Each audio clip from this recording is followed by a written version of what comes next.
All right, so here's another Canadian tool for building wealth, the RRSP. And this one turns you into a tax wizard if you use it right. An RRSP is a registered retirement savings plan. Now, it is a registered account that lets you legally avoid taxes today, but makes you pay the taxes later when you're hopefully rich or in a lower tax bracket. Basically, you put money in, you get a tax deduction now, your money grows tax-free inside that account, and you pay taxes only when you take it out. The concept of the RRSP is save taxes now, pay hopefully less later.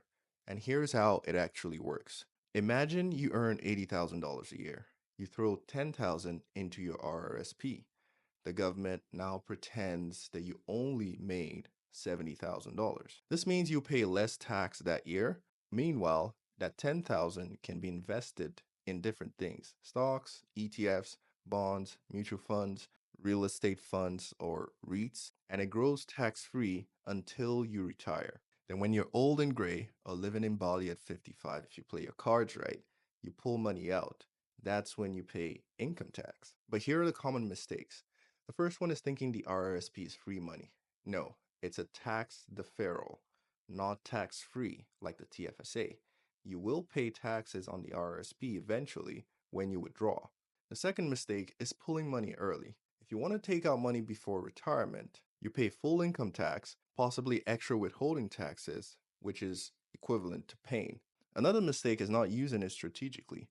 RRSPs work best when you contribute when you're in a high income bracket. You withdraw when you're in a low income bracket. Now, here are the RRSP room rules. You can contribute up to 18% of your earned income every year to a max limit of about 31,560 as at 2024. For the unused room, it rolls over just like the TFSA. You can check your room on your CRA account. You know I'm not going to do this without a real life example. You make 100,000 a year, you contribute 18,000 into your RRSP, your taxable income for that year drops to $82,000. And that can easily mean 5,000 plus in tax savings. You invest that 18K into an index fund that grows to maybe 150 by the time you're 60.